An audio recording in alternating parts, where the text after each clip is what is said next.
Bismillahirrahmanirrahim.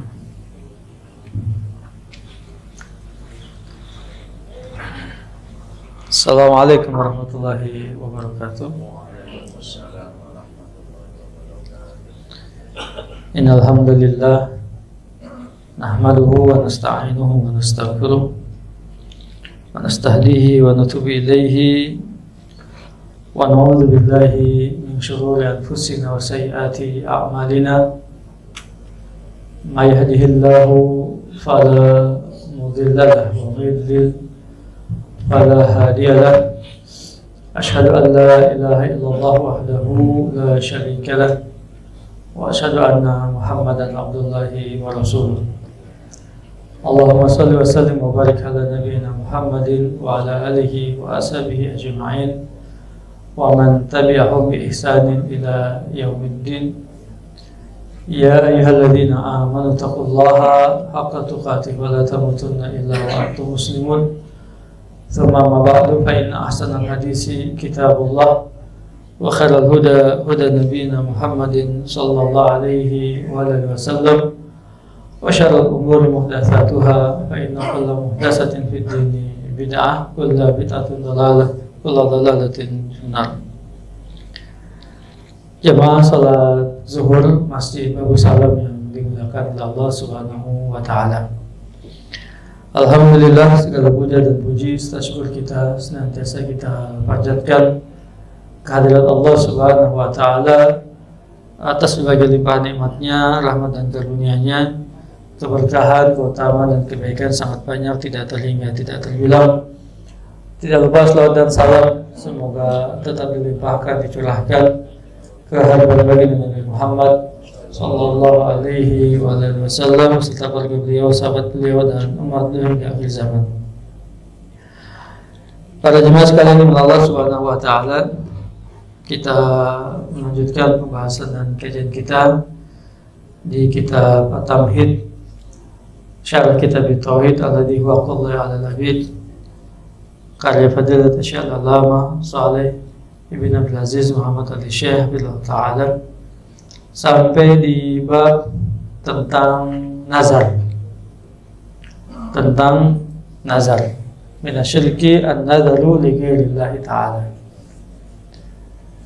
Nazar artinya adalah sumpah. Dalam bahasa Arab disebut dengan ilzam al-abd ala nafsihi bi syai'in, mewajibkan, seorang hamba mewajibkan atas dirinya sesuatu. Jadi pada asalnya sesuatu itu bukan satu hal yang wajib atas dirinya. Karenanya tidak boleh bernazar dengan sesuatu yang memang sudah wajib untuk dikerjakan. Seperti misalnya salat 5 waktu. Saya bernazar salat 5 waktu. Salat 5 waktu itu sudah wajib, tidak perlu dinazarkan. Begitu. Ya. Bernazar puasa Ramadan sudah wajib. Nah, maka nazar itu ya sesuatu yang tidak wajib asalnya, baik itu sunnah atau mubah. Sementara yang haram dan yang makruh tidak boleh juga. Bernazar isinya mengerjakan sesuatu yang haram atau yang makruh, tidak boleh. Bernazar menghabiskan cisamsu ya 1 bungkus ya, dalam waktu 5 menit misalnya, nggak boleh. Atau untuk mengerjakan yang halal misalnya, tidak boleh. Melakukan kemaksiatan nggak boleh. Ya. Jadi isi nazar itu sesuatu yang ya sunnah atau mubah, ketika dinazarkan menjadi wajib. Ya, menjadi wajib. Nah, jika melihat hal ini, ya, maka ada dua sudut pandang pembahasan dengan para ulama yang disyariatkan dan yang tidak disyariatkan. Ya. Yang pertama, nazar yang disyariatkan adalah nazar mutlak, berisi ibadah kepada Allah Subhanahu wa taala. Nazar mutlak. Nazar mutlak itu maksudnya adalah semata-mata dia mewajibkan atas dirinya suatu amalan ibadah, ya, yang tadi disebut dengan sunnah atau sesuatu yang mubah pada asalnya, kemudian dia ingin mewajibkannya tanpa dikaitkan dengan apapun juga. Semata-mata dia ingin mendekatkan diri pada Allah Subhanahu wa taala mengerjakan sesuatu itu dan mewajibkan atas dirinya untuk mengerjakan itu. Misalnya seseorang bernazar memberi makan anak yatim, misalnya 100 orang, begitu, ya, boleh. Itu syariatkan.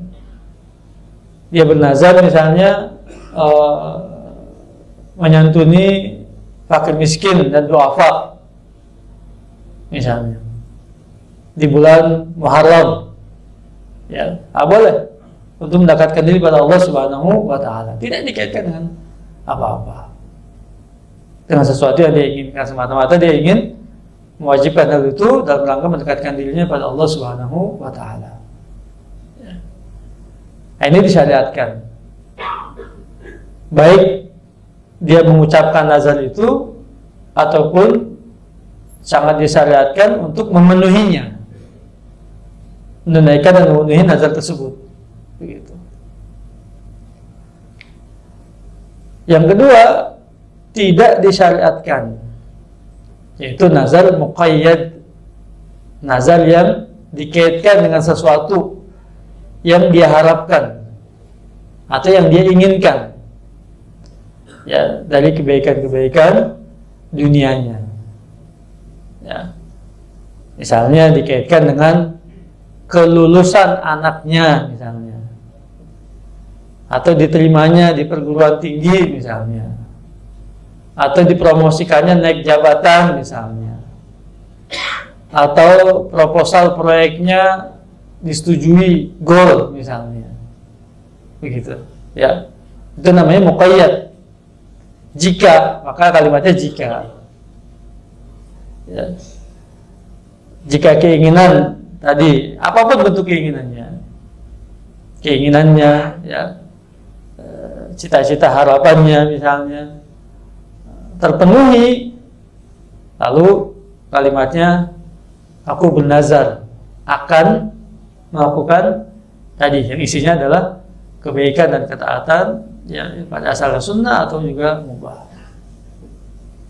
Misalnya dia akan pergi umroh, dia akan pergi haji, dia akan menyembelih hewan kurban, misalnya dia akan menyantuni anak-anak yatim, fakir miskin, ya, membangun masjid, musola, wakaf, ini segala macam seperti itu, ya. Itu disebut dengan nazar muqayyad namanya. Hal yang seperti itu tidak disyariatkan. Kenapa? Kok tidak disyariatkan? Kata Nabi SAW, innahu la yustakhraju illa min bakhil. Seakan-akan dia memaksa Allah Subhanahu wa taala untuk mengabulkan, memenuhi keinginannya, cita-cita dan harapannya. Ya, dan Allah tidak akan mengabulkan permintaan itu kecuali dengan nazar, sesuatu yang dia lakukan untuk mendekatkan diri pada Allah. Ada kalimat tadi. Jadi tanda kutip dia memaksa Allah untuk mengabulkan keinginannya dan permintaannya. Maka Nabi mengatakan, ya, perbuatan-perbuatan yang baik tadi seakan-akan tidak keluar, tidak dilakukan kecuali dari orang yang bakhil, orang yang pelit.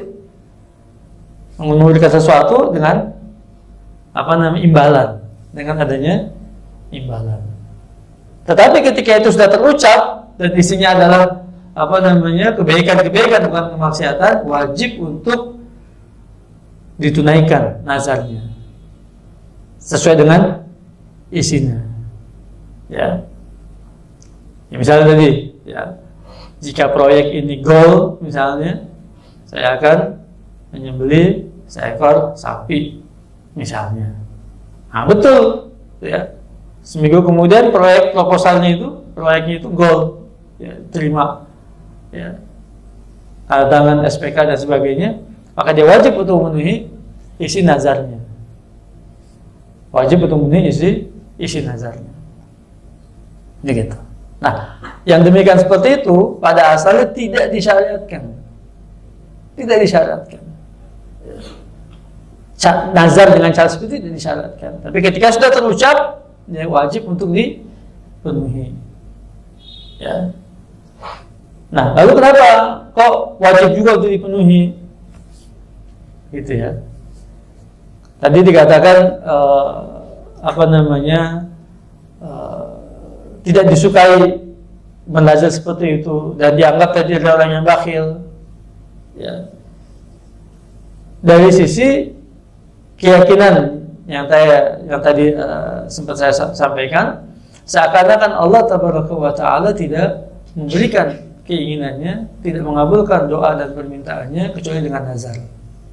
Nah, keyakinan seperti itu, pemikiran seperti itu, anggapan seperti itu, ya, itu yang keliru, itu yang salah, ya, sehingga itu perlu diluruskan. Adapun isinya dan berupa ketaatan, kebaikan, wajib untuk dipenuhi.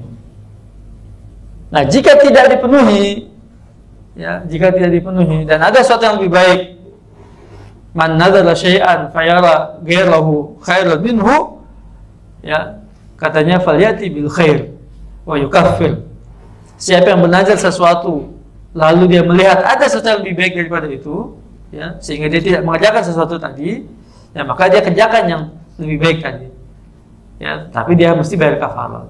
Sebagai contoh misalnya tadi, ya, dia bernazar untuk umroh, sudah disiapkan duitnya nih untuk berangkat umroh, ya, dengan nabung sekian tahun misalnya untuk berangkat umroh atau berangkat haji. Qadarullah masyafa'al, ketika hari haknya, ya, ada keluarga yang membutuhkan dana tersebut untuk operasi misalnya dan yang sebagainya, atau pengobatan. Nah, maka dana itu dialihkan tadi. Tidak jadi dia berangkat umrah atau haji tadi, dialihkan untuk pengobatan tersebut. Itu lebih baik, manfaatnya jauh lebih baik, ya, karena umrah dan hajinya untuk diri sendiri, sementara ini manfaatnya untuk kembali ke orang lain, ya, disebut dengan ibadatul muta'addiyah. Nah, karena dialihkan penunaiannya, maka yang pertama tadi mesti dibayar kafarat. Apa kafaratnya? Al-Maidah ayat 89. Kafarat sumpah, kafarat nazar, itu surat Al-Maidah ayat 89. Allah berfirman, a'udzubillahi minasyaitonir rajim. La yu'akhidhukumullahu bil-lagwi fi aymanikum, walakin yu'akhidhukum bima aqadtumul ayman. Fakaffaratuhu it'amu asyarati masakin min awsati ma tut'imuna ahlikum aw kiswatuhum aw tahrirul raqabah. Faman lam yajid fasiyamu thalathati ayyam. Dzalika kaffaratu aymanikum idza halaftum wahfadhu aymanakum. Kadzalika yubayyinullahu lakum ayatihi la'allakum tashkurun.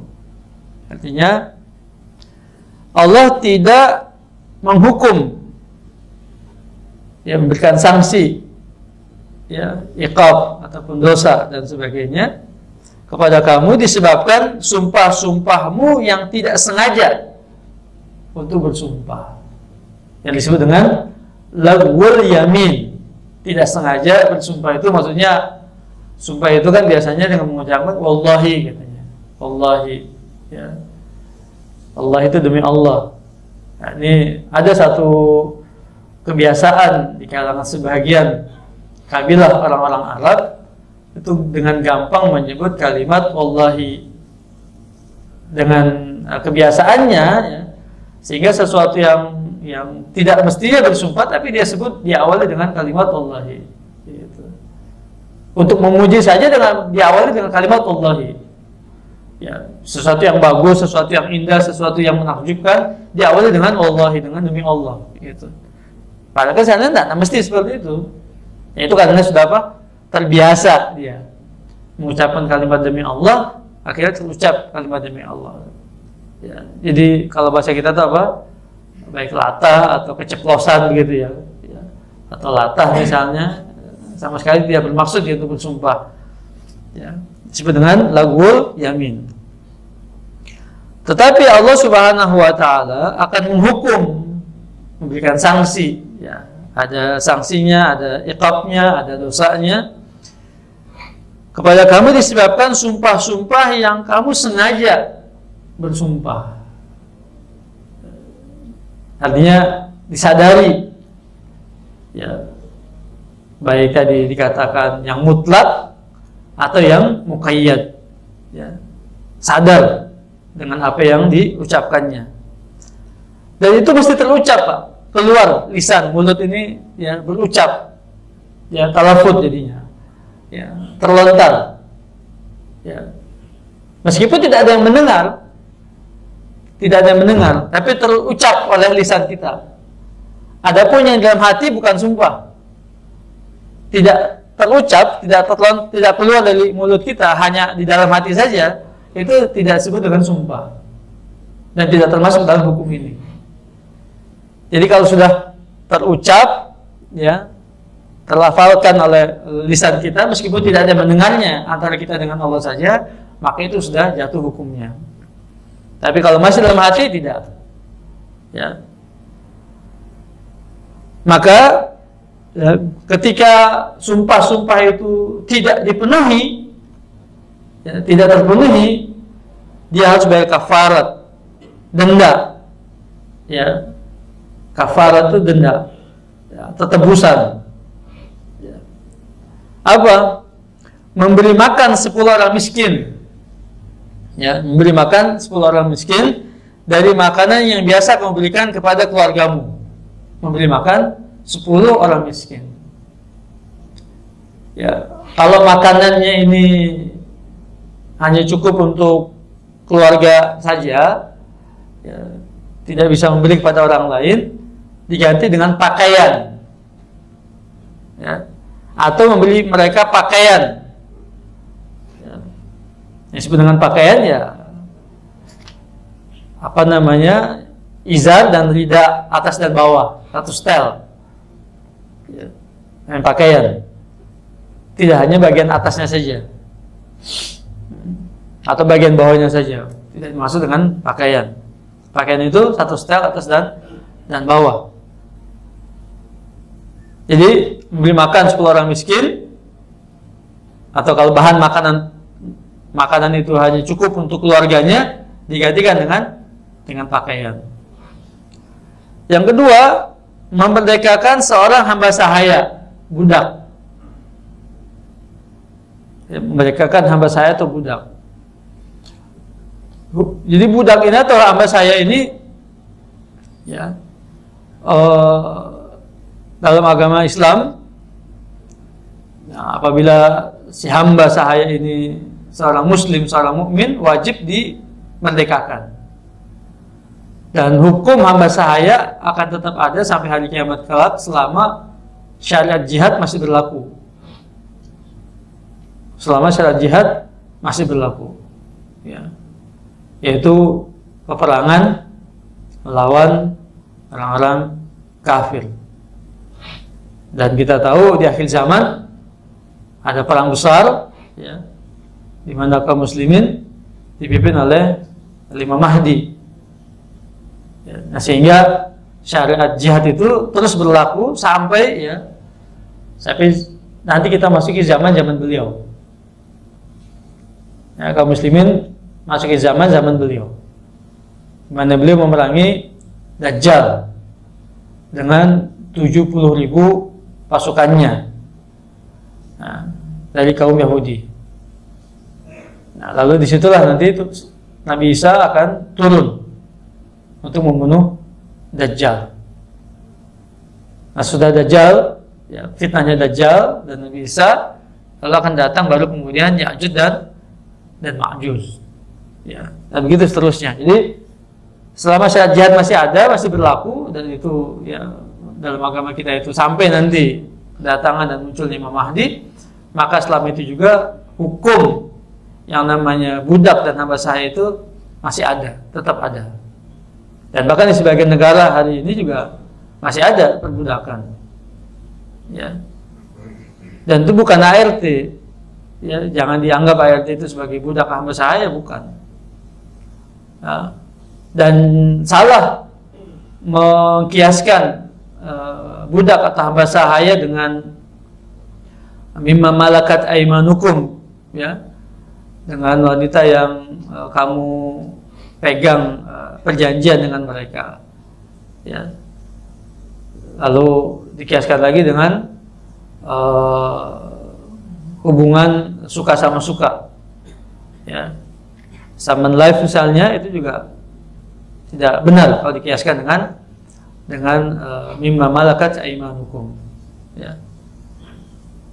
Jadi ini yang kedua, memerdekakan seorang budak atau hamba sahaya. Dan jika semuanya itu tidak bisa dikerjakan, faman lam yajid fasiyamu thalathati ayyam. Dia berpuasa 3 hari. Dia berpuasa 3 hari.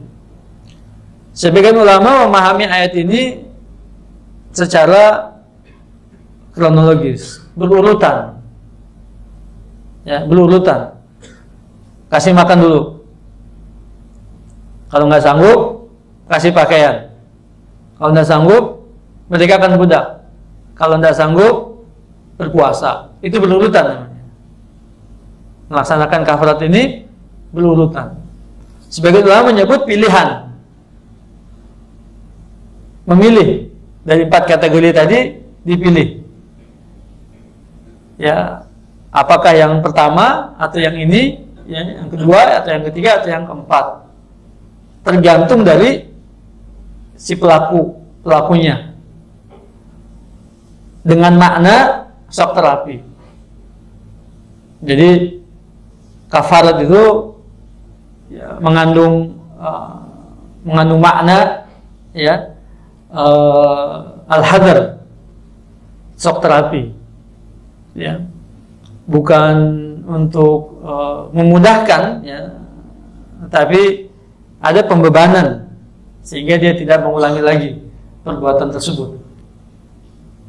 Ya, misalnya buat orang kaya jangan disuruh untuk ngasih makan, pakaian atau berdekatan budak, sanggup dia, tapi suruh puasa. Orang kaya suruh puasa. Orang miskin jangan suruh puasa, tiap hari sudah puasa orang miskin itu. Biasa kalau puasa dia. Ya, orang miskin apa? Ya, kafaratnya, ya, yang berat untuknya. Gitu. Makanya jangan sekali-kali langgar. Demikian. Itu sebetulnya pilihan sebagaimana yang dianut oleh Al-Imam Al-Hasan Al-Basri rahimahullah ta'ala. Ya, ini kafarat, ya, ini kafarat sumpah. Ya, buat kita juga begitu sama. Buat kita jangan cari yang gampang aja, puasa 3 hari. Gitu. Ya, puasa 3 hari misalnya. Itu memudahkan misalnya, ya. Karena orang miskin ya udah sering puasa, jadi kalau udah puasa itu ya sekalian saja puasa. Ya, untuk bayar kafarat. Demikianlah kafarat-kafarat dari sumpah-sumpahmu yang jika kamu bersumpah lalu tidak ditunaikan sumpah tersebut. Maka jagalah, ya, sumpah-sumpahmu itu dengan sebaik-baiknya. Nah, demikianlah Allah Subhanahu wa ta'ala menerangkan hukum-hukumnya kepadamu agar kamu bersyukur kepadanya. Loh, kok dikatakan bisa bersyukur? Ya, ternyata dari tebusan kafarat itu manfaatnya bisa dirasakan oleh, ya, kaum muslimin yang lainnya. Gitu. bisa dirasakan oleh orang miskin, anak-anak yatim, bisa dirasakan oleh tadi hamba sahaya, ya kan? Subhanallah itu. Jadi penunaian kafarat atau pelaksanaan kafarat memberikan manfaat kepada sebagian dari kelompok kaum muslimin.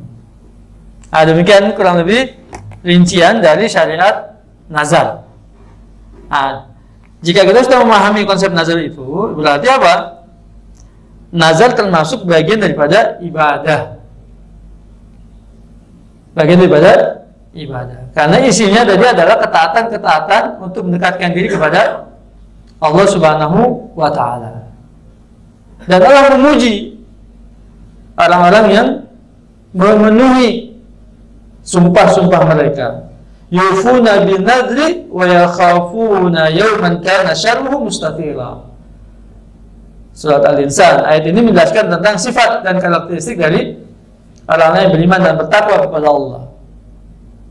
Di antara sifat mereka adalah memenuhi janji-janji, nazar-nazar, sumpah-sumpah. Dan mereka takut kepada satu hari yang keburukannya, kejelekannya meliputi segala sesuatu, yaitu hari kiamat kelak. Nah, di sini Allah memuji orang-orang yang beriman, orang yang bertakwa ketika mereka memenuhi isi dari nazar-nazar mereka, dari sumpah-sumpah mereka. Maka jika Allah memujinya, menunjukkan hal itu adalah sebagai suatu ibadah, ketaatan kepada Allah Subhanahu wa Ta'ala. Wa ma anfaqtum min nafaqatin aw nadartum min nadrin fa innallaha ya'lamu. Apa saja yang kamu nafkahkan atau apa saja yang kamu nazarkan, dari nafkah-nafkah, infak-infak itu, dari nazar-nazar itu, sesungguhnya Allah mengetahuinya. Jadi konteks dua ayat ini adalah pujian Allah Subhanahu wa Ta'ala kepada orang-orang yang beriman, yang memenuhi nazar-nazar dan sumpah-sumpah mereka. Sehingga nazar itu termasuk ke dalam ibadah. Karenanya tidak boleh berisi maksiat tadi. Yang makruh dan yang haram tidak boleh jadi isi nazar, kan? Tidak boleh. Nanti itu ibadah. Bagaimana kita beribadah dengan yang nazar atau yang haram? Tidak boleh. Man nadara an yu'tiyallah falyu'ti, wa man nadara an ya'siyallah fala ya'si.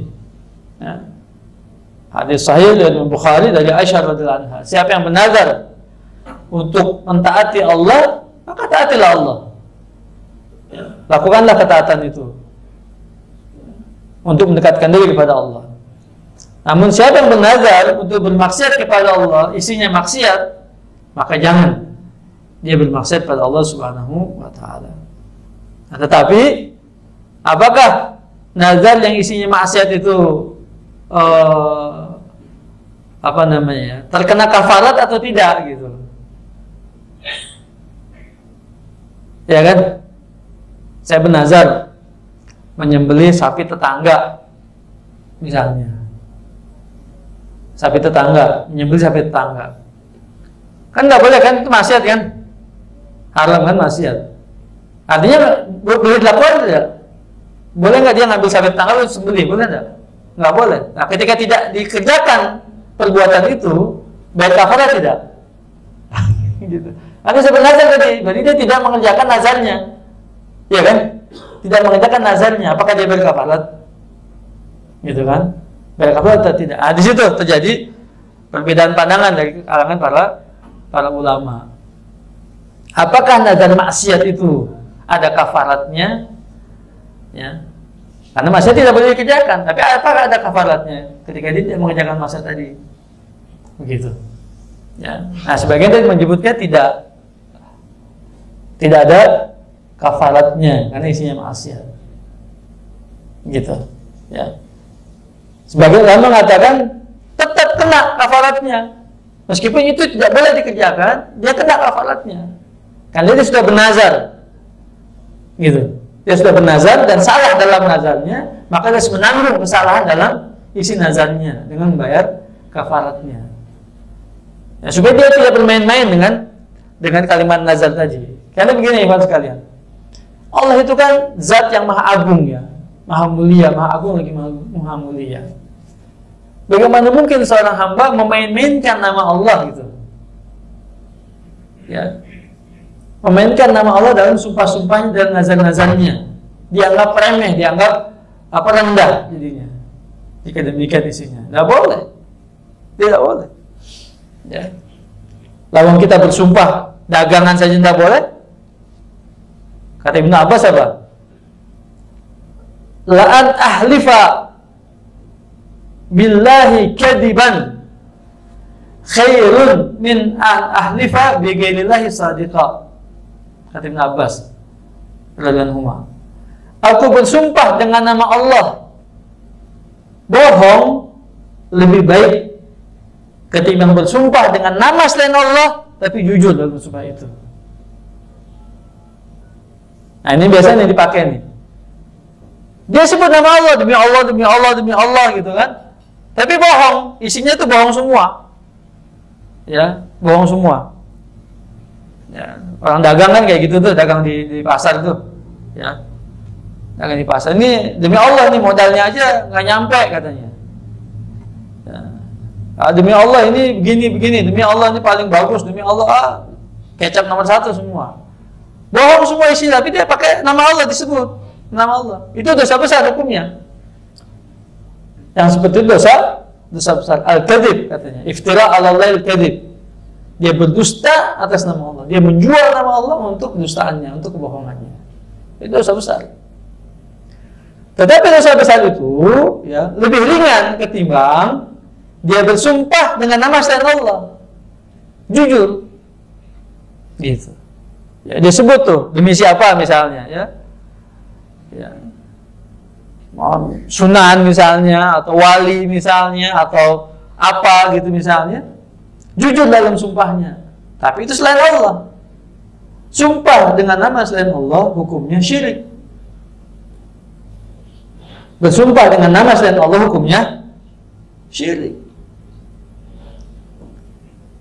Ya, Ibnu Abbas ingin membandingkan antara ya besarnya dosa yang ditimbulkan oleh perbuatan syirik dengan ya dosa besar lainnya. Sebesar-besarnya dosa besar masih lebih ringan ketimbang sekecil-kecilnya dosa syirik.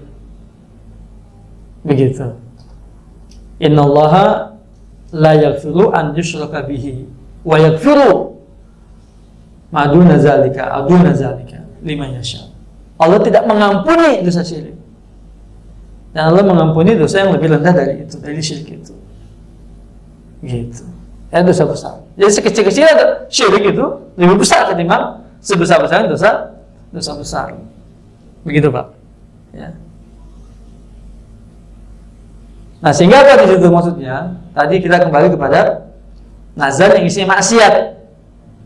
Terkena kafarat. Sebagian ulama yang menyebut bahwasanya nazar maksiat pun ya ada kafaratnya karena dia telah meremehkan Allah Subhanahu wa taala, dia memakai nama Allah Subhanahu wa taala untuk nazar maksiatnya. Ya. Dan dia tidak boleh kerjakan. Kalau dia kerjakan maksiat itu ya, maka dosanya double. Dosa perbuatan maksiatnya dan dosa dia gunakan nama Allah untuk maksiatnya. Ya, double dia dosanya. Maka dia bayar kafarat atas kemaksiatan tersebut. Ya. Wallahu a'lamu bi as-shawab.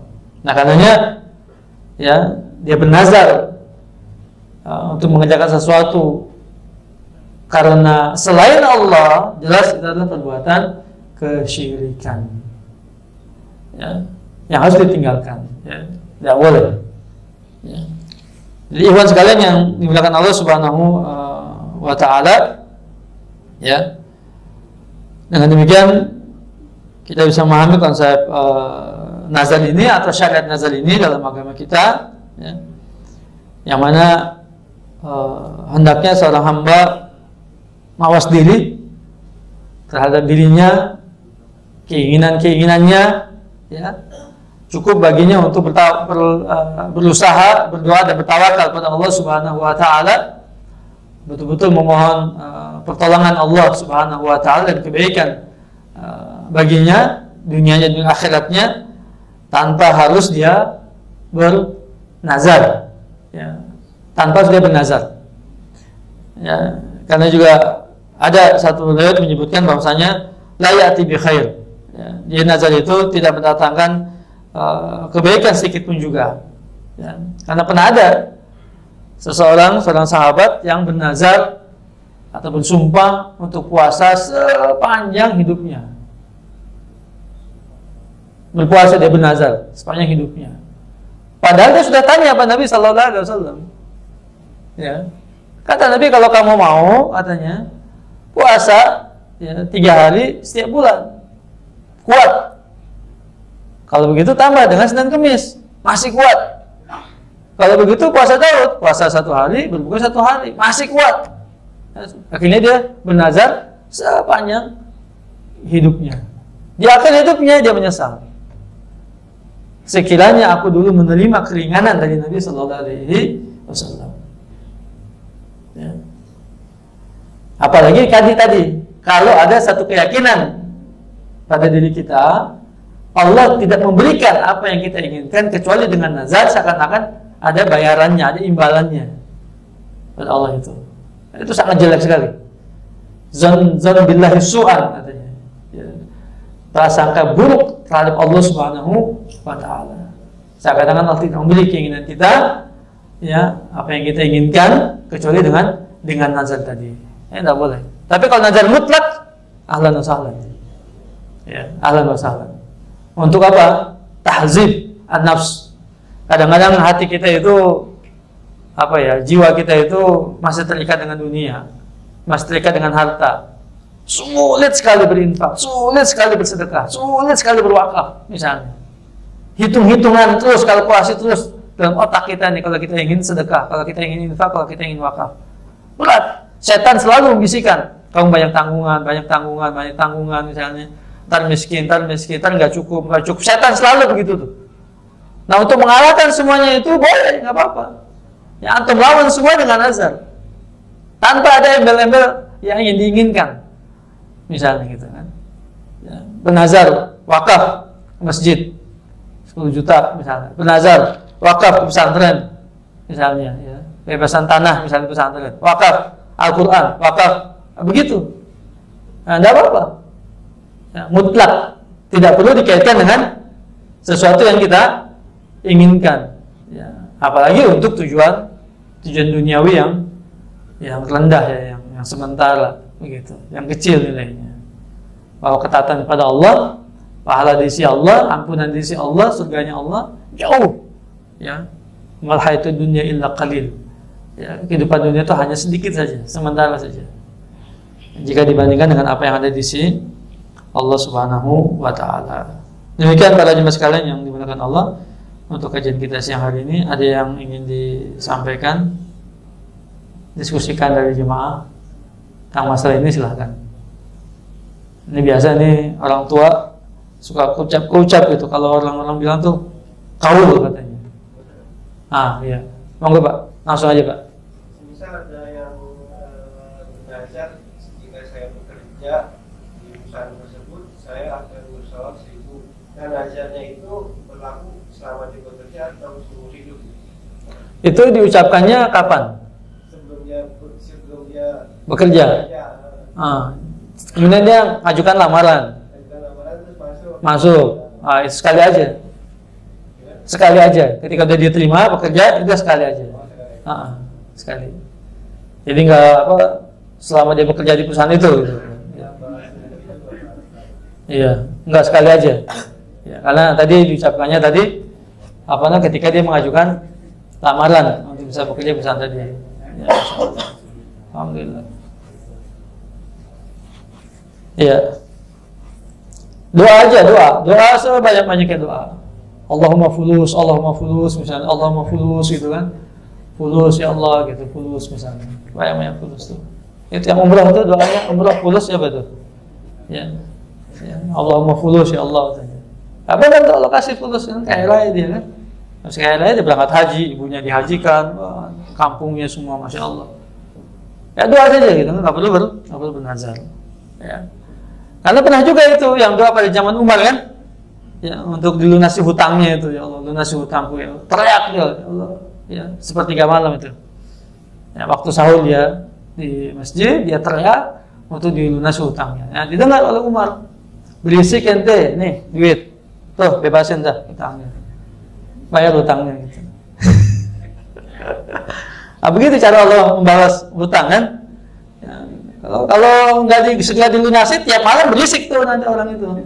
Kalau hutangnya nggak dilunasi, tiap malam berisik dia. Makanya udah nih ambil dari Baitul Mal, lunasin hutangnya.